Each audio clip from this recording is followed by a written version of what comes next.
Yo, yo, yo. What's good? What's good? It's Stormybman, and I am back. Welcoming you to Nerds on Culture with Stormybman for this Monday, July 20th, 2026. This is number 165 in the series of nerd shows. And in our sub-genre series where we're saying, why are they classics? This is the 2006 film, Look Back at 300.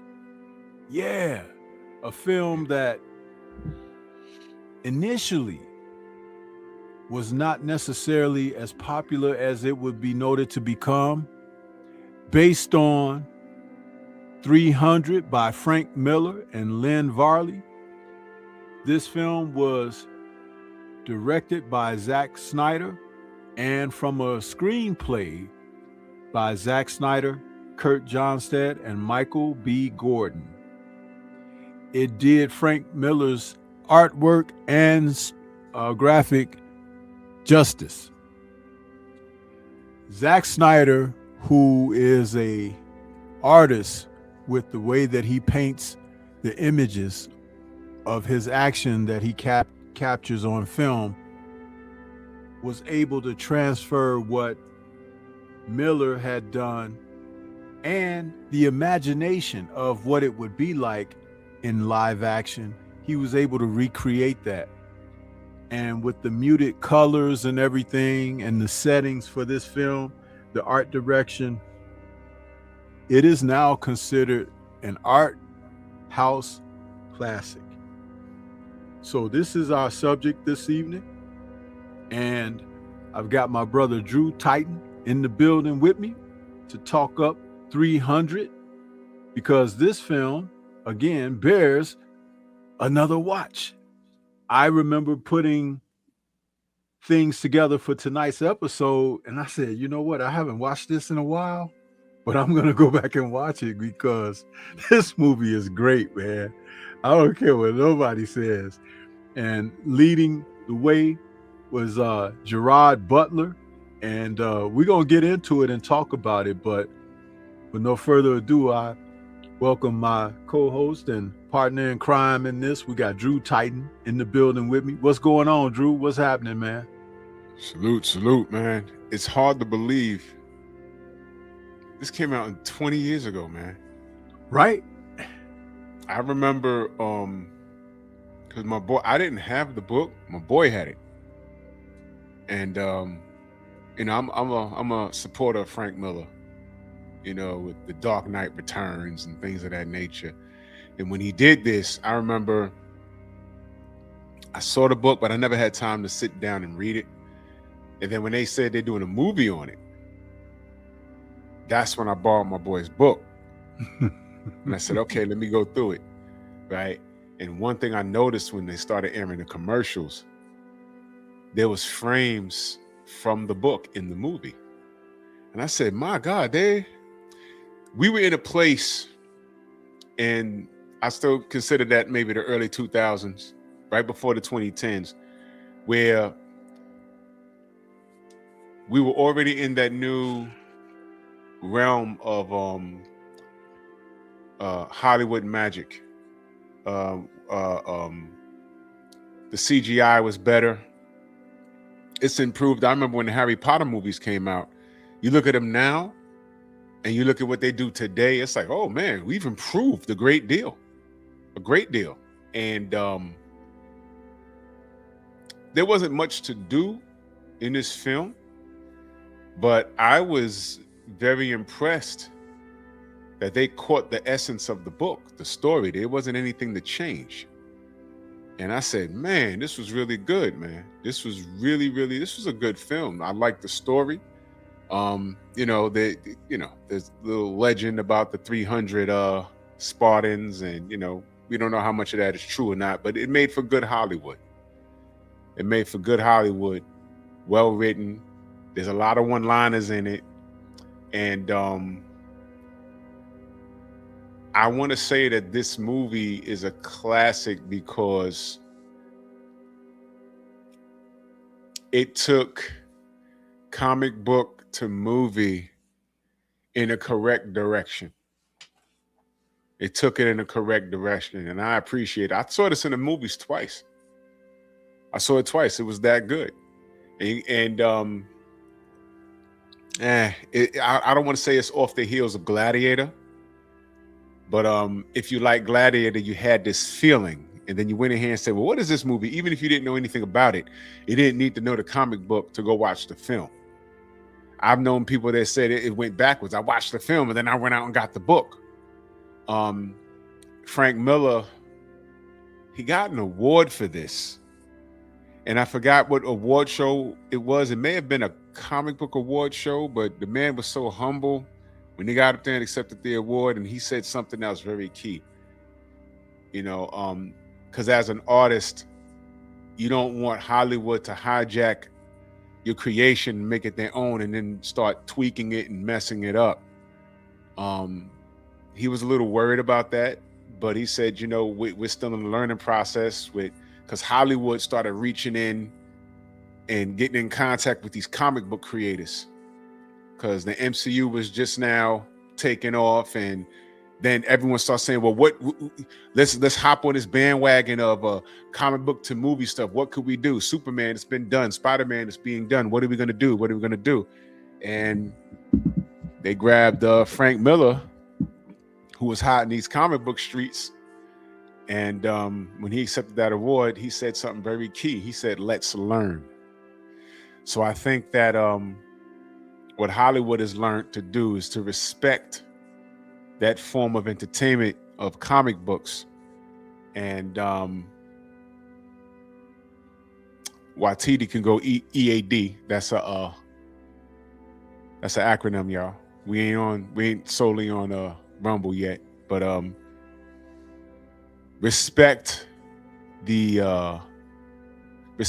art. And I don't only mean the artists, the people that draw the books. Respect the story, respect the writers, the inkers, the pencilers. Respect it. The story is already there. All you got to do is bring it to the silver screen. And great job by Frank Miller. And this movie was an instant classic to me. Like I told y'all, I went to see it twice. And this was damn good. It was damn good. Yeah. Why is it a classic for me? I hadn't read Miller's books, either The Dark Knight Returns or his 300 film, his 300s graphic. But I've heard of him, and my days of reading the comics kind of stopped in the mid 80s. But I had been hearing so much, with the breakthrough of different stories and retelling of stories, new generation, like the Marvel comics, they did the what do you call it? When they switched the it was like they updated it and they called it the what did they call it? And what they call it? What they used to call it? No. What did they call it when they switched it to the new? Like when they had the new Nick Fury and all those guys, the Black Nick Fury, Ultimate Universe, the Ultimates. There you go, the Ultimates. Ultimates. Yeah. When they came up with the Ultimates, and like DC came up with the New 52. New 52, yeah. And those things, I wasn't reading them at that time. I had read the older stuff. Right. But when I saw the trailer for 300, I was like, I got to go see this, because the imagery was something a lot different. The cinematography and the images captured of the characters and that muted palette. Sometimes muted palettes, they work for films because they give you that setting. They place you in that world that you're watching on screen. And then sometimes they take away. For an example, when Bryan Singer did his Superman Returns, he asked that Brandon Routh channel Christopher Reeve's Superman, because it was supposed to be like a sequel to Superman 2, basically. Right. And what I noticed, I'm going to turn my camera off for a second because I got a little lag. Okay. What I know. Wait, Stormy took himself all the way out. Okay. Sorry about that. I clicked on the wrong button. What I noticed is that he got away from the original Superman 1 and 2 by muting the palette Superman 1 and 2, the video popped. It was like the colors were rich and vibrant, and when you saw Superman on the screen with that red, blue, and yellow, it was like off the pages of the comics. So when Bryan Singer did his film, Superman's suit was dark, and it was the colors were dull, and it didn't look like Christopher Reeve. And I think that people took an offense to that and took an action against Brandon Routh, because how are you going to try to act like Christopher Reeve, but you don't look anything like him? And when I say don't look anything like him, like the presentation, the package that he was wrapped in by Richard Donner, Bryan Singer just left that. His story was okay and everything, but one of the most important things was the visual. Yep. Because you're doing a comic book character. Now, if you're doing a character that's a new thing, it wasn't a comic, and you're just making this sci-fi thing or whatever, that's kind of different.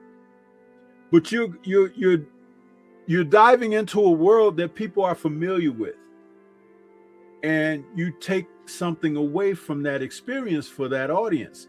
So when I looked at this trailer for this film, I was like, man, I got to go and check this out. One of my favorite films, American films of all time, is Gladiator with Russell Crowe. Yep. And so I had to see this, and boy, did Gerard Butler, just like Russell Crowe did in Gladiator, he took this film to another level. And what was also pretty cool is that Zack Snyder had asked most of his main stars to hit the gym. Yep. And so that they would look like what they were depicted as in the graphics, right? So that was really cool. And I think it was one of the first times that they had a whole cast of guys that had hit the gym like that. And these were the guys who were going to be in front of the camera the most, right? All the time through the film. And the rest of the guys, as long as they were kind of halfway in shape, you know, they did some special effects on those guys by, you know, painting their abs and stuff like that, like with makeup and, you know, camera tricks. But that aside, I thought the package, how it was presented, how it was shot, the story that I learned that it was based on by, you know, Frank Miller, all of that really drove this to a different level for me. And I was like, man, this is pretty cool. You know what I'm saying?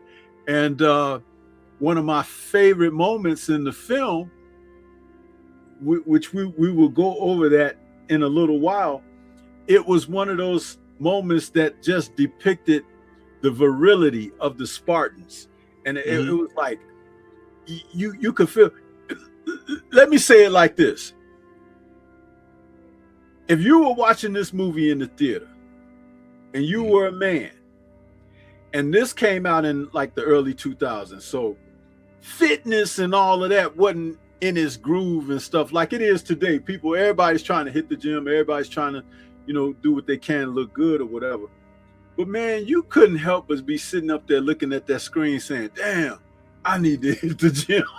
Because these guys, the way it was presented, right? It was like, bro, you know what we laughed about? I went with my boys to see this 2 times, right? And we looked around. You know what we noticed? A lot of dudes were not eating any snacks. I looked around. I had mine. I didn't care. I looked around. I said, yo, E, look at this shit. I said, yo, the girls are eating, but look at the dudes, man. Dude ordered mozzarella sticks. Them shit sat right there the whole film. I said, oh, man, that's funny as hell. The garbage, you know how they have the garbage can right by the door? Yeah. Full meals just thrown in there. Nobody wanted to eat because they... That was so funny. I said, oh, man, it was hitting the gym, man. Everybody want to be a Spartan. That was funny as hell. Credit to Zack Snyder, because what he was able to do with this film, but with some of his other films also contributed.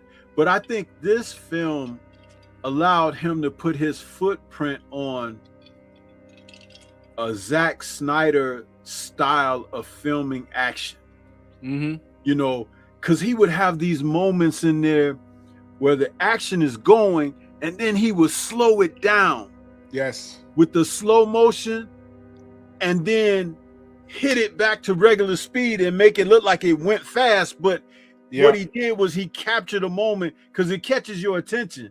And then next thing you know, a sword is slicing through 3 or 4 guys and it's just like, and the blood is splattering. It's like, man, what a visual creative artist that man was. And I love him for it because there was nobody doing anything like that before he came. The closest thing that you could get to something like that may have been some of the Hong Kong film action that we weren't seeing on a regular basis over here. You had to have an ear to the ground for Hong Kong action to know what I'm talking about. But in America, you had guys like what's his name that did Independence Day? What's the director's name? You know, I can't think of his name right now.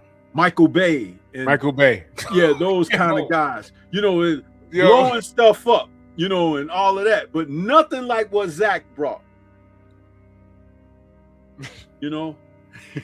I'm laughing because there's a thing online, you may have seen it, where these accidents are caught on tape, they're caught on video, and right before the impact of the accident, it cuts and it says directed by Michael Bay.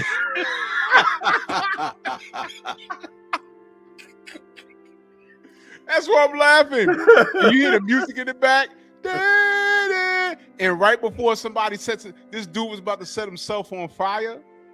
He was doing something, and right before the chain broke and it flew into the crowd, the screen cut and it said produced by Michael Bay. I was dying. I was like, oh man. Michael Bay just blows shit up. Oh man. These people on the internet are ruthless. So you know what I'm saying? It's like the presentation was something that we hadn't seen.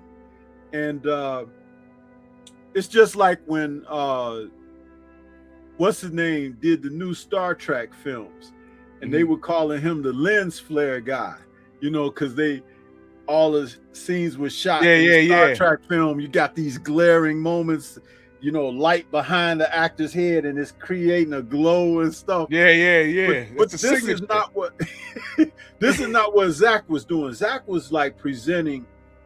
You know what it was like if you took Frank Miller's artwork and animated it. Yes. Right? Yes. That's what it was like.